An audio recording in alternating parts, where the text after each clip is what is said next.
Welcome to breaking news coverage at Young Turks Studios here. Cenk Uygur, John Iadarola with you guys, special election coverage. The reason we are on the air is because it is possible that Nevada and Arizona will be called imminently. If they are, we'll be here to bring you a new era. So I'm gonna give you the latest as we stand now. And then if obviously when there are updates, we will fire away. First, I'll start with presidential, then I have some small updates on congressional as well. But we're all on pins and needles on several things. As I explained, if Arizona and Nevada get called, this election is over. Arizona, you might be thinking, wait, didn't that already get called? Yes, it got called by the Associated Press and Fox News. But of all things, NBC and Nate Silver and others are saying that Fox News and AP should not have called Arizona. And so Arizona has gone, at least in some ways, back up in the air. And Nevada was supposed to be a lock for Joe Biden. Does anything look like it was actually a lock for Joe Biden? So no, it is not a lock. In fact, where we stand now is Nevada with 86% of the votes reported. Biden with a 0.6 lead, not a 6-point lead, a 0.6 lead. We've already gone through all of the debacle of the polling this time around, so I'll spare you that for now. Arizona, Biden has a 2-point lead with 86% reporting. Arizona is the opposite of the rest of the country almost, right? So what I mean by that is in most of the country, in places like Pennsylvania, Michigan, Georgia, Donald Trump had a big lead because of day of voting, and it takes longer in those states to count mail-in ballots for a variety of different reasons. But Joe Biden has an overwhelming lead in mail-in ballots, so it gives the appearance of catching up when in reality, of course, all those votes came in at the same time, they just counted at different times. But in Arizona, it's the reverse.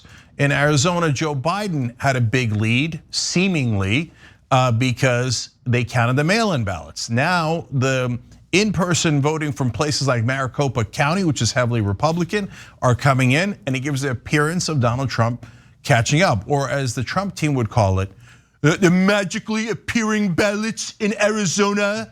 We've got to stop the count, okay? Which, of course, he tweeted in a panic this morning too. But Donald, stop the count where? And that leads to the funniest thing you'll ever hear. In Pennsylvania, Trump supporters are chanting outside of the ballot centers, stop the count, stop the count. In Arizona, Trump supporters are chanting, count the votes, count the votes, count the votes.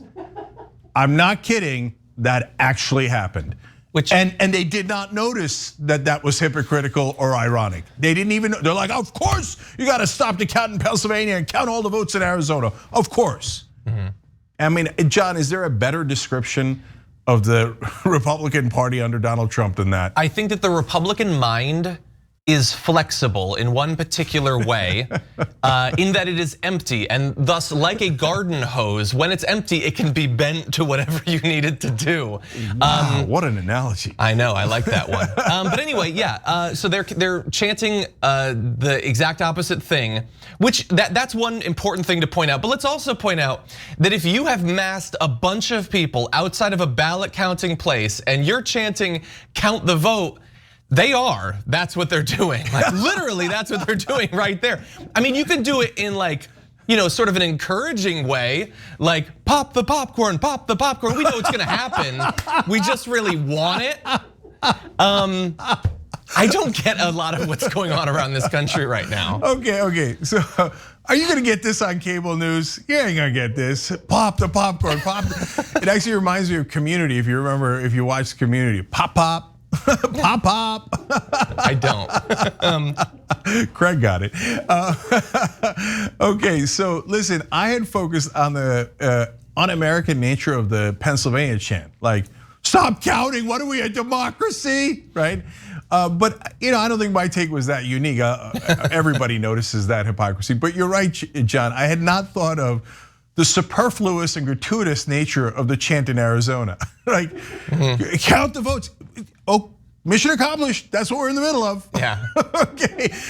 But the other important part of that is that there's no one on the other side. It's not like the Biden team is like, oh, stop the count in Arizona. No, they're like, yeah, go ahead, count. Yeah. And the Trump people must be like perplexed. They're like, wait, why don't you want to cheat? Yeah. Like, no, but because we believe in America?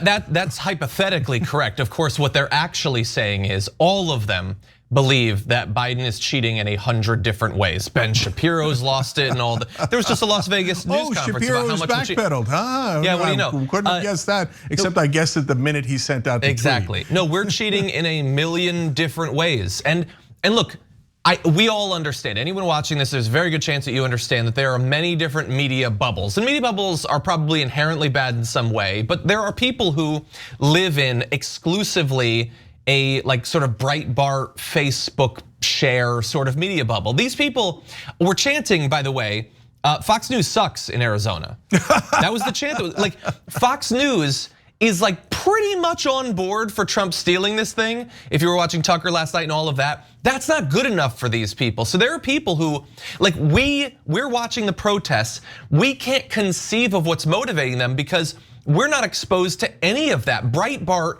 is like the reputable part of their news diet. No, really, they believe crazy things about Sharpiegate, and I think it was Jeanine Pirro on Fox News last night said they found tons of Trump ballots under a rock somewhere. Oh, of course, under a rock. There were 18 ballots, I guess, and the ballots had already been delivered when this news broke. It wasn't tons. They believe insane things. And regardless of what happens, and it looks like it's gonna be Biden winning, they are going to go forward believing Trump was robbed in every way possible and secretly he won every state. They're calling for recounts in California. No, seriously, they're calling for recounts in California because they think Trump won it. I'm calling for a recount in Mississippi and Mars. Okay, count the votes, Mars, count the votes. Count some of the votes, possibly, but let me look at that vote. I don't know if it should be counted yet. Keep space in space, keep space in space. I don't know, as long as we're shouting nonsense stuff. All right, look, I have more. This is all amazing. First of all, the Jeanine Pirro thing is hilarious. They're like, they found some Trump votes in the voting center. Yeah, that's where the votes go. They're going to be counted. Yeah, wait, why are you saying that in an ominous tone? It makes no sense, right? So, and look, and as you guys know, Pennsylvania stopped the count, Arizona keep counting, Georgia stopped the count, Wisconsin recount. We love counting so much in Wisconsin, we don't want to recount. Well, can I add an extra layer to that? Yeah. So they want the recount there. They also want to recount in Michigan, which by the way, Biden is up by 3 points in Michigan now. He's winning by so much more than Trump won in 2016. But that Georgia one, that is the first case that they've lost. A Georgia judge ruled within like the last hour that their case saying that supposedly in one of the counties, they had been counting ballots that were cast after the deadline. The judge is like, no, we're dismissing the petition. That's not happening.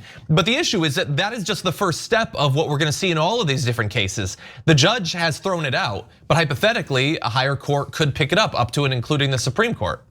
Yeah, but look guys, this is all the last throes of a desperate campaign and team. So if you're wondering what the state of Georgia is right now, by the way, so was one of the news organizations, I think it was ABC, accidentally showed footage of people voting in Tbilisi, Georgia.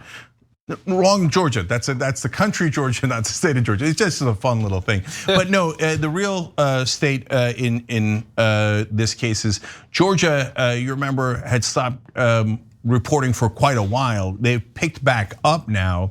And Trump had about a 1.5 point lead. It's now down to a 0.3 lead with 98% reporting, and mainly Fulton County left. That's Atlanta. It's not 100% over. We're not the other guys. Let's let them count. And I'm not. And when I say that, it's not like, oh, let's let them count and we're definitely going to win. Like, no, it could come down to a very close race in Georgia, and I'm not at all positive who's going to win it. It looks like it's trending in Biden's direction enough that he'll pull it out, but let's let them count the votes. So in fact, We have also breaking news. Oh, breaking news, go for it. Not the breaking news we want, but according to, this is coming from Andrea Mitchell, the Pennsylvania Supreme Court has overruled the Commonwealth Court ruling favoring the Trump campaign on watching the mail-in ballot count in Philadelphia. So that seems like a lower stakes ruling, unless of course the watching results in them trying to get a bunch of stuff thrown out. But apparently that is now 2 that have gone against the Trump administration. But I really don't understand that, because Trump tweeted very recently, and others in the Trump orbit have been tweeting massive ruling in favor of Trump. I don't know if there was something else that was immediately then preempted by or changed by this, but they're saying that Pennsylvania legal challenges have been going well for them so far this morning. That doesn't seem to be what I'm seeing. Pop the popcorn. Okay, so by the way, the 2 great hashtags for you guys if you're going on Twitter or anywhere else. One is obviously now the legendary hashtag pop the popcorn. And the other is hashtag alternative chance. So I started that this morning. And as long as you're gonna do alternative chance in Wisconsin and Georgia and Pennsylvania and Arizona, okay, it's a perfect ending to the Trump administration. Which then leads me back to, so what are the Democrats chanting? Like, as the Republicans are saying, count, don't count, recount all over the country, Biden and literally every Democrat, corporate, establishment, progressive, it doesn't matter, have all said, I don't know, why don't we just count all the votes in all the states? Wow, how controversial. In other words, why don't we do what we're supposed to do, be a democracy? How about that? But John, as you know, what's super frustrating is half the country says no, nope. I don't even, they don't even understand. They're like, what do you mean? Why would you count the votes in Pennsylvania and not count them in Arizona? Of course you don't want to count them in Pennsylvania, and of course you want to double count them in Arizona. They just don't get it. They don't, it's amazing. I've never seen anything more amazing in my life. And I don't mean in just the chant situation. I mean for all of the absurdities of Trump. They not only don't understand them, they're doubling down on them. In fact, so that Fox News sucks chant is because Donald Trump goes on Fox News like, you guys are the, you let me come on here and say anything I want and kill me, and you're great, and Tucker's great, and Laura's great, and Piro's great, and Lou Dobbs just left my Oval Office or some other part of the West Wing. Anyway, but you guys suck because you have one data scientist in the building and he is actually trying to report numbers. Fire the guy with the numbers. We don't allow numbers. So they're chanting Fox News sucks. And like forgetting that they found out about Donald Trump on Fox News, right? At the end, I've got it. The ultimate ironic chant is that they're gonna get so confused, they're gonna go 360 and they're gonna be like, Trump sucks, Trump, wait, what? Hold for it. You never know with these guys. Yeah. So speaking of absurd, let me actually pick up. Somewhat breaking news. This is not, maybe this is all we're gonna get on this in terms of Nevada, but Biden has increased his lead in Nevada now to 12,000 votes. I believe that when I woke up, at least it was 8,000 votes. So he's now gotten a little bit more. There's still a good bit outstanding, and I was looking at the county level data. I don't know for sure that it had been updated as of this morning, but when I was looking at it, there was 8 to 12% remaining in some blue counties, but also in some red counties. Him increasing his lead is certainly helpful, especially at this late point. But it is still possible that Nevada could, in theory, switch. Yeah, look, guys, if the race was over, do I look shy to you? I tell you the race is over. And if you've ever watched election coverage on TYT, I will often call elections before the official calls from Associated Press and other organizations. And as I unbearably brag about that, I have never ever been wrong on a call. Just because it's super obvious, and I'll call it like a fraction before AP does, right? It was not complicated. So in this case, I haven't called the election because here's a scenario where Donald Trump still wins, and it might be a tiny sliver of a percentage, but sometimes tiny sliver of percentages happen. So yeah, there's still outstanding votes, Republican votes in Arizona and Nevada. And so they are really tight. So there is some percentage chance that both Arizona and Nevada flip to Trump. Georgia stays with Trump by a hair, and Biden can't overcome him in Pennsylvania. In which case, and North Carolina stays with Trump as well, and Trump wins. So that's still on the board. I mean, it's hanging on by a thread because he'd have to pull off like 2.5 miracles there, and one of them is not even a card trick. Super old school Saturday Night Live reference. Anyway, so I don't even get it. I know, so old school. I knew it'd go over your head. Anyway, I have caveman references. That's how old I am. Oldest show on the internet, by the way, Young Turks. Okay, longest running show. That's why. By the way, you're the Young Turks. Hit this join button below if you're watching on YouTube. TYT.com/join anywhere else, because here we are in the studio. At least for me, John's about to do damage report. We don't normally do this, but thanks to you guys, you power us, and we're able to do extra coverage for you guys like this. Okay, and so. In terms of Philadelphia, I wanted to go back to that because what John mentioned about the count there. So, and this is both important and hilarious at the same time. The Trump campaign team came out and said we did not have meaningful access to the ballot. Okay, and that is what the courts were trying to decide. Did they have meaningful? First of all, when you hear that, that means they had access. They just made up a thing called meaningful access. So as soon as I saw the word meaningful, I told you guys yesterday on the show, oh, that's just stretching, that's desperation, right? So then Rudy Giuliani, of all people, but also Pam Bondi, the former Attorney General of Florida, came out in a press conference yesterday and clarified why it was not meaningful access. They said, oh yeah, we could see the ballots. Because if you don't know, there's Republican and Democratic observers as they're counting the votes, as there should be. I wouldn't want to exclude Republicans from that because then there'd be more questions and there'd be more conspiracy theories. It's just not the right way to do it in any way, shape, or form. Republican and Democratic representatives should be in, not like a rando mob. And all right, we're gonna send in our militia to observe, and they've got weapons. Okay, fine, we'll send in Antifa to observe. And what? No, that's not how you do things, right? So they're doing it the right way. The extra request and why they went to the courts, as Rudy explained, was because they were not allowed to have binoculars as they observed the vote. Not joking. They were not allowed to have binoculars. What do you need binoculars for? Also, we were not allowed a telescope. I don't know how we're supposed to see Uranus without a telescope, and we can't even see our. I think you get it. So what the hell do you need binoculars? But this is the kind of stuff they go into courts with. That's why even in the most conservative jurisdictions with the most conservative justices, they're like, really? You came in here with a legal brief saying, yeah, I had access to the vote and I had ballots and I could see them counting the votes and it's all fine, but they didn't give me binoculars.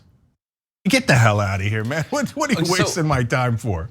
So I'm having a hard time telling what the order of these breaking news updates are because they're coming from a lot of different places. Now I'm seeing a Pennsylvania judge has granted the Trump campaign's request to do up close observing of Philadelphia poll workers. Oh, finally the binoculars. They found a conservative judge. You can get the binoculars and you can use them from up to just 6 feet away.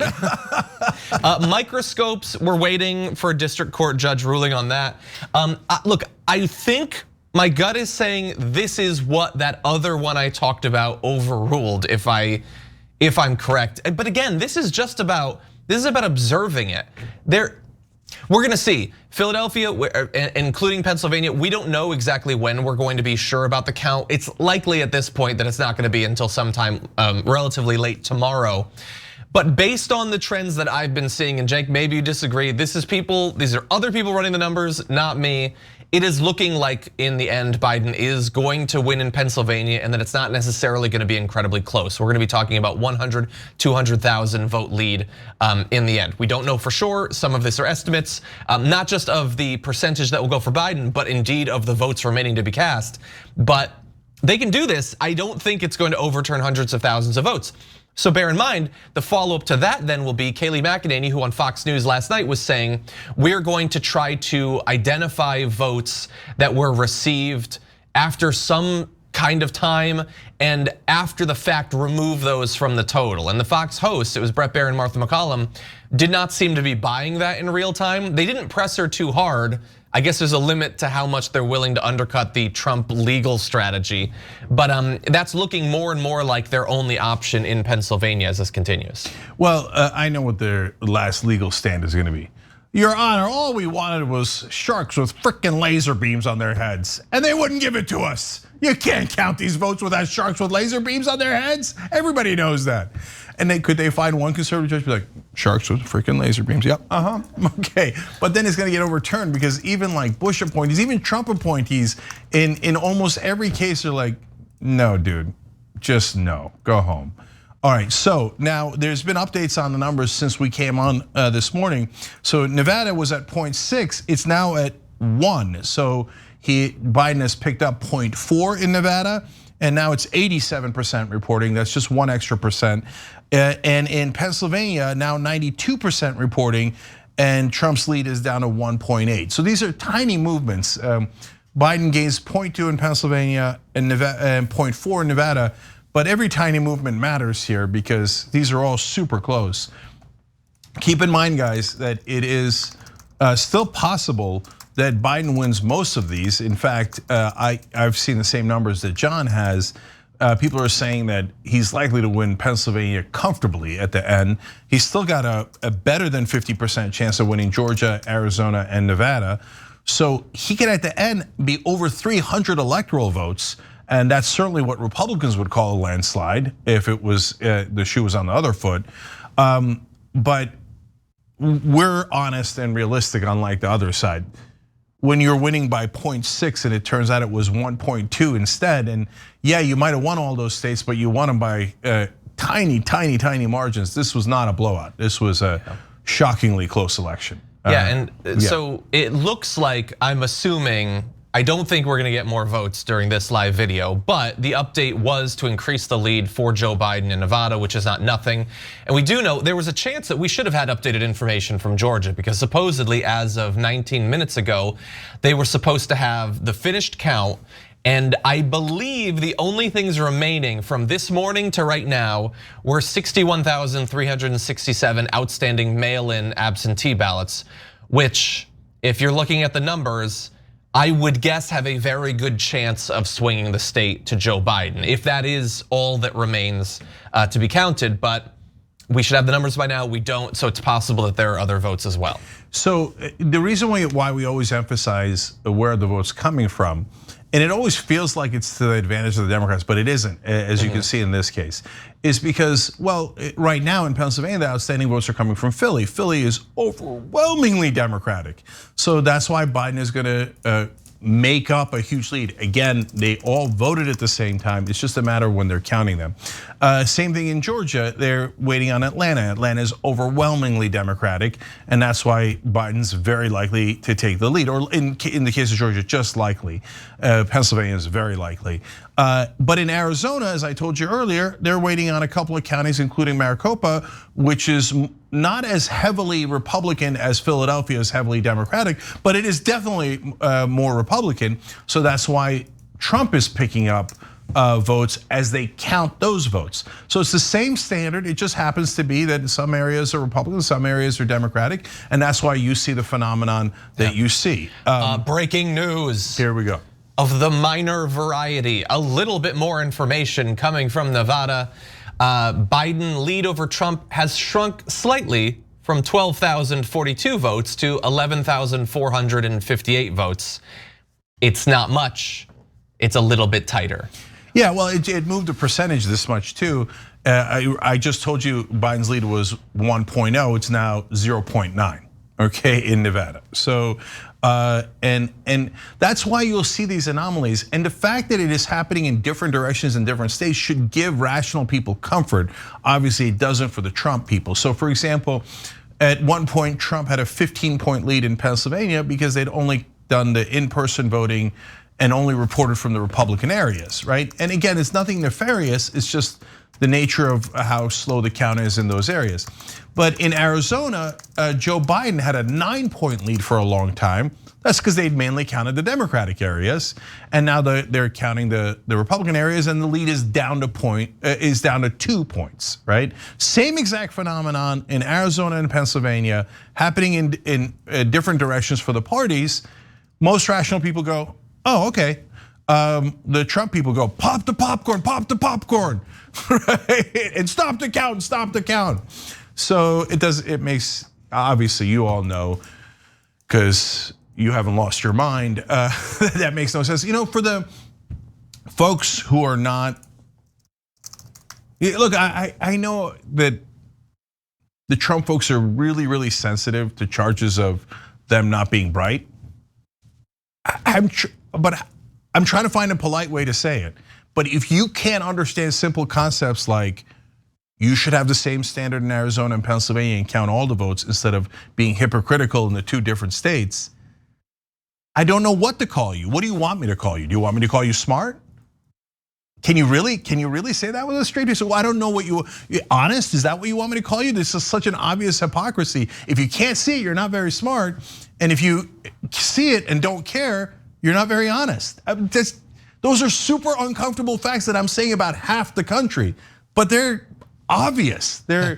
It's like saying, I know that 2 + 2 = 4 offends you, but I can't say it equals 5 because it just doesn't. Yeah. So, and even let's look at other numbers in Wisconsin. And so this will lead me to asking about if there are rational Republicans left, like, what are you guys doing? Where are you? And what's your stance on this? So in Wisconsin, Biden's finalish lead seems to have been around 20,000 votes. He won, Wisconsin's done. He won by about 20,000 votes, right? And they're saying we want to recount. Even Governor Scott Walker, I mean, you guys know, remember, he's the one that busted the unions, took the call from the fake Koch brothers, said, what can I do for you? Massively right wing, totally Republican, totally controlled by any Republican donor that has enough money to control, et cetera, et cetera, et cetera.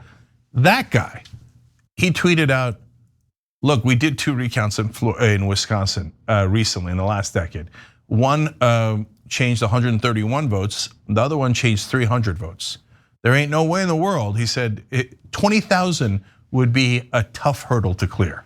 In other words, there ain't no way in the world that you're gonna flip 20,000 votes. So apparently there's a couple of Republicans left in the country that still have hung on to the idea of rationality and math and numbers. But if the rest of you are out there and you say, Jake, you're being so unfair. No, I get that that's hypocritical, and I don't think that's right. I'm an American, I believe in counting all the votes. You might want to say something, and you might want to say it now, as opposed to telling us later, oh yeah, I thought that. I mean, I didn't say anything when it mattered. When my party was losing its mind, I didn't object at all. I actually was quiet on purpose to kind of egg them on. But later, in hindsight, I'll claim that I never believed that. No. I mean, the funny thing is, there are folks, and because of Fox News, that say Joe Biden wasn't tough enough on the rioting and the looting. Joe Biden condemned it. So first of all, Joe Biden didn't do the rioting or the looting. He literally, I mean, just think about it for a second. Remove yourself from political talking points and think about it rationally if we lived in a normal, logical world. Did Joe Biden ask anybody to riot? No. Does he control people who loot? No. Does he have anything to do with them? Is he in any way connected to them? No. Does he want them to do it? No, it actually hurts his campaign. Whether it's right or wrong, et cetera, it hurts his campaign, there's no question about it. If he could, he would have no one riot or loot on just political calculation alone. They're like, no, you're responsible and you have to condemn them. He's like, okay, this is so irrational, but fine, I'll condemn them. And then they say you didn't condemn them enough. What does that even mean? What was he supposed to do after condemning them? Find somebody and slap them? Like what? Just like say it louder. I condemn the rioting. No, try it again, Joe. I condemn the rioting. Getting there. Okay, so that is the expectation that they have of Democrats, to condemn super loudly things they didn't do. What I'm asking you to do, well, if that's your standard, why aren't so-called rational Republicans right now condemning that outrageous, un-American hypocrisy of Trump and his supporters now, saying that we should stop the count in Pennsylvania, recount in Wisconsin, keep counting in Arizona, and stop the count in Georgia? You lose any claim to credibility or rationality if you don't object to that. Yeah, well, bear in mind I don't think that's what they want. I don't think that's what they're going for. I think that a lot of this is just designed to produce enough chaos and have, like, they don't need their followers to be sure what's happening or what they're supposed to be saying or what would be consistent. Their followers don't demand it either. Both are focused on winning.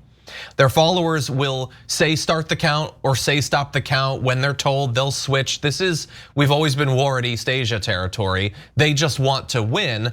And honestly, like, I'm following both the count, which looks like it's still around 11,500 in Nevada, but also the legal challenges. So apparently they challenged for things like the binoculars and stuff like that. So Philadelphia shut down the counting to reconfigure so that they could come in and do that. Then this other judge overruled that and said, no, that's crazy or whatever, we're not gonna allow it.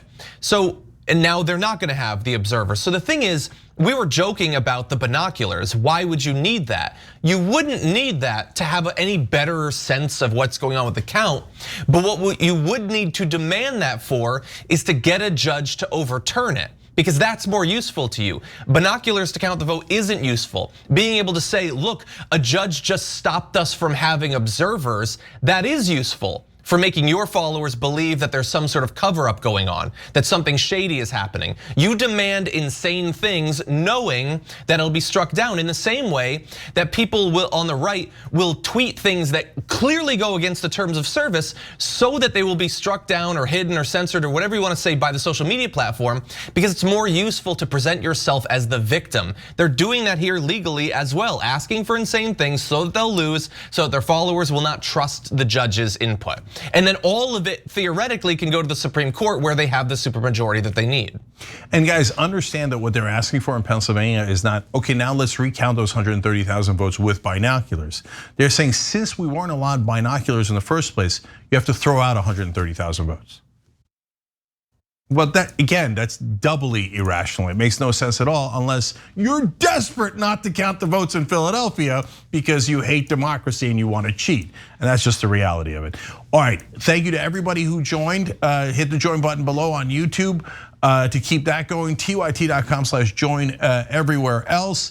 I'm gonna give you one last rundown of the numbers here. And if you're wondering why I'm so amped up, because yes, the election could be called imminently. If it is, we'll carry it on damage report. Or after damage report, we'll carry it. We'll come back on here and talk to you guys about it. So make sure you're watching damage report. Georgia stands at 0.3 for Trump. North Carolina 1.4 for Trump. Pennsylvania 1.8 for Trump. These are all over 90% reporting. But all except North Carolina trending towards Trump. North Carolina is less clear. Nevada is at now back to 1. Arizona is at 2 for Biden, and they're at 88% and 86% reporting. And the last update is Gary Peters did win in Michigan.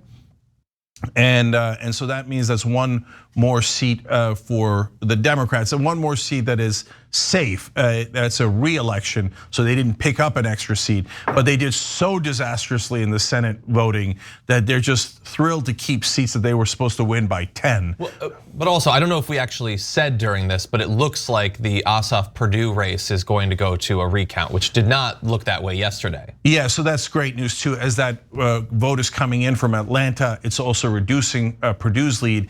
In the way that Georgia works is if you fall under 50%, you go to a runoff. And Purdue was at 53, then 52, then 50.2, and now it looks like he's gonna fall below 50, which would then mean there's a runoff for Ossoff Purdue, and there's also a second runoff in Georgia because of special elections, Kelly Loeffler versus Warnock. So there's going to be 2 special elections in Georgia to decide who controls the Senate. Yeah. I don't know that you would want it to be in Georgia, but on the other hand, Biden's looks like he's about to win Georgia. So those are going to be, oh my God, they're going to spend hundreds of millions of dollars. Yeah, if you live in Georgia and you were hoping for the end of election week to be the end of the ads you have to watch, don't go on TV for the next 2 months. No, but I'll tell you this right now. Look, let me do 2 plugs. One is for Rebellion Pack, because we are already strategizing for how we are going to run some vicious ads against Loeffler and against Purdue.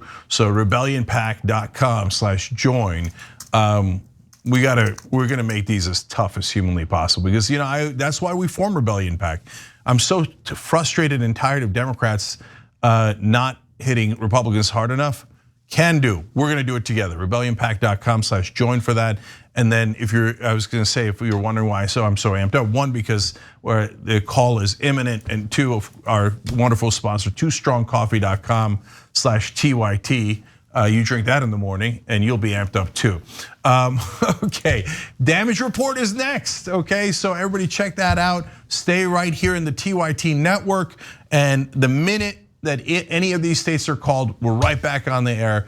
But we'll see you on Damage Report.